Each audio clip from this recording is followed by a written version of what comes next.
देश के इतिहास का वो पहला मामला जब 12 केसों में फांसी पाने वाले मुजरिम को कोर्ट ने बाइज्जत बरी कर दिया।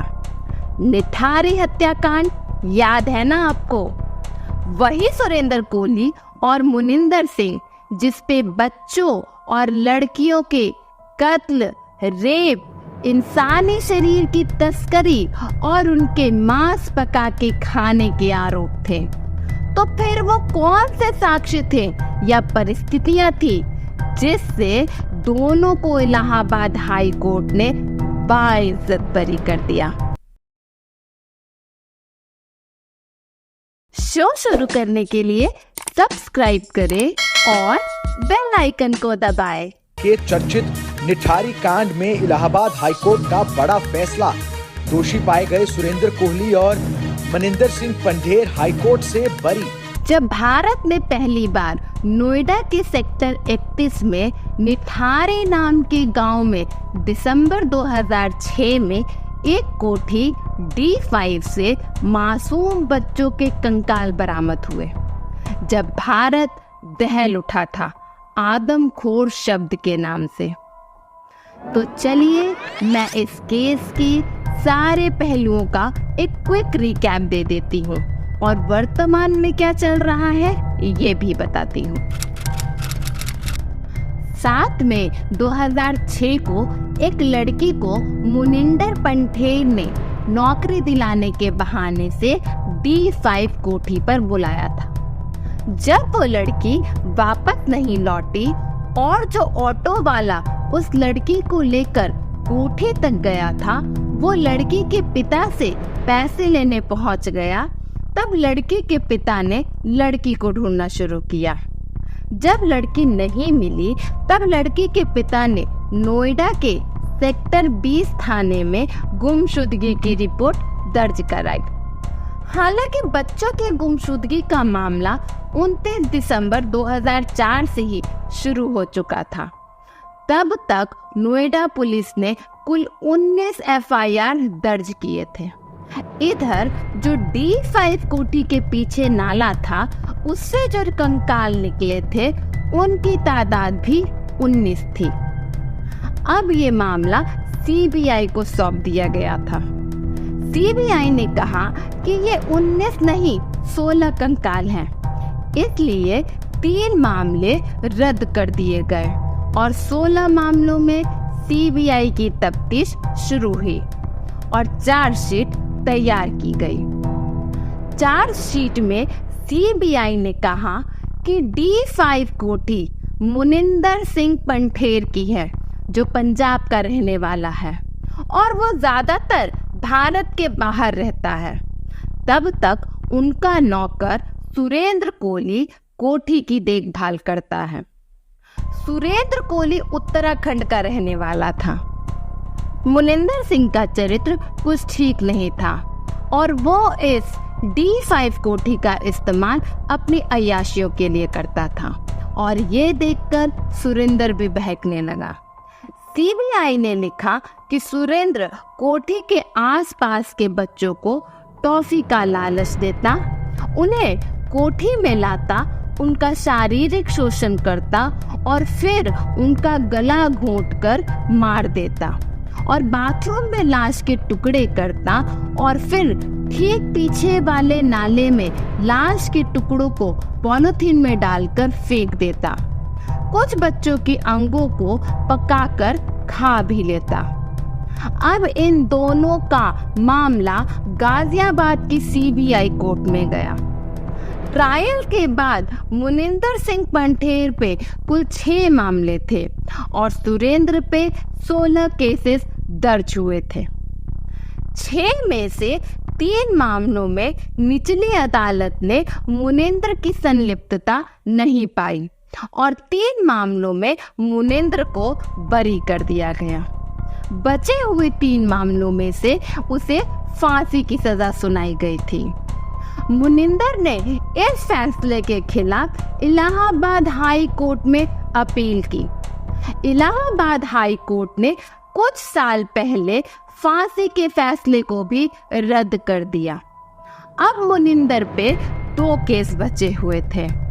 इन दोनों केसेस में से निचली अदालत ने मुनिंदर को फांसी की सजा सुनाई थी और मुनिंदर ने फिर इलाहाबाद कोर्ट में इस फैसले को चैलेंज किया और इलाहाबाद हाई कोर्ट ने 16 अक्टूबर 2023 यानी कि कहानी अब वर्तमान में आ चुकी है, उन 2 बचे हुए मामलों में भी मुनिंदर को बरी कर दिया और ये कहा कि सीबीआई ऐसा कोई भी सबूत पेश नहीं कर पाई जिससे साबित हो कि मुनिंदर बच्चों के कत्ल में शामिल था।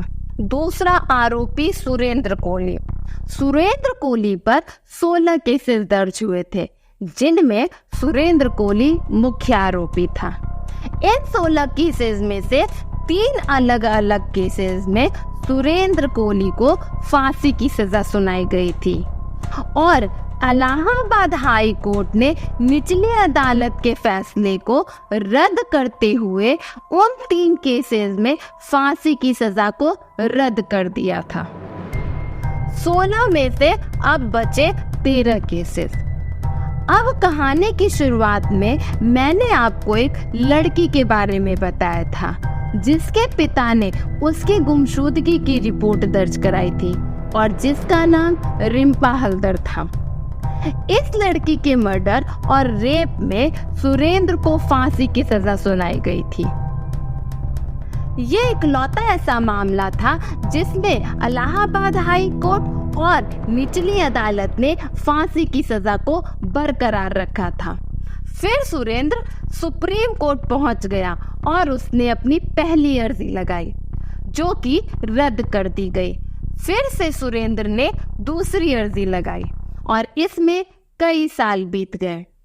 सुरेंद्र ने चालाकी करते हुए इलाहाबाद हाई कोर्ट में ये अर्जी लगा दी कि मेरा केस इतना लंबा खिंच गया है कि मैं अपनी मौत के इंतजार में सालों से जेल में बंद हूँ। इलाहाबाद हाई कोर्ट ने इस बार फांसी की सजा को उम्र कैद में बदल दिया। ये वही रिम्पा हल्दर का केस था जिसमें सुरेंद्र को फांसी की सजा मिली थी और अब इस केस में उसे उम्र कैद की सजा मिल गई। सुरेंद्र ने उम्र कैद के इस मामले के खिलाफ चालाकी दिखाते हुए फिर से सुप्रीम कोर्ट में अर्जी लगा दी और ये केस अभी भी सुप्रीम कोर्ट में लंबित है। अब बचे 12 केसेस और फिर इन 12 केसेस में फांसी की सजा को फिर से इलाहाबाद हाई कोर्ट में सुरेंद्र ने चैलेंज कर दिया और 16 अक्टूबर को यानी कि 2 दिन पहले बचे 12 केसेस में इलाहाबाद हाई कोर्ट ने सबूतों के अभाव में सुरेंद्र को भी बाइज्जत बरी कर दिया। आज की तारीख में पूरे 16 में से 15 केसेस में सुरेंद्र कोहली बरी हो चुका है, यानी कि दोनों अक्यूज्ड अपने सारे केसेस में से बरी हो चुके हैं। सिर्फ एक केस जो Rimpa Haldar case supreme court में लंबित है, उसमें सुरेंद्र कोहली की सजा अभी उम्र कैद के तौर पे चल रही है, यानी कि आज की तारीख में दोनों अक्यूज्ड में से मुनिंदर बाइज्जत बरी हो चुका है और सुरेंद्र भी एक मामले में उम्र कैद की सजा में है। अब आगे इकलौते इस केस में जाने क्या मोड़ आएगा।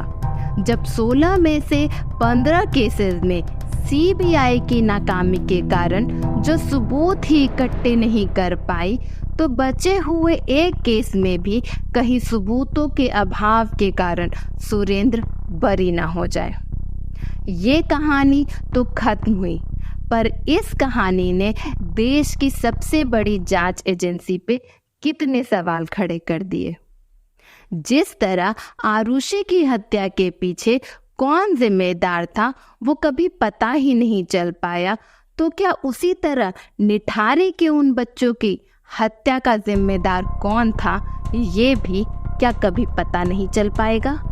ये कैसी विडंबना है, जहां एक ओर परिस्थितिजन्य साक्ष्य यानी सर्कमस्टेंशियल एविडेंस के आधार पर धनंजय को तो फांसी की सजा दे दी गई, वहीं दूसरी ओर सर्कमस्टेंशियल एविडेंस के आधार पर निठारी के गुनहगारों को 22 बरी कर दिया गया। अगर आप धनंजय की आपबीती सुनना चाहते हैं तो स्क्रीन पे दिख रहे केस को सुन सकते हैं। तब तक के लिए खुश रहिए, स्वस्थ रहिए, मुस्कुराते रहिए और हाँ, सतर्क भी रहिए। धन्यवाद।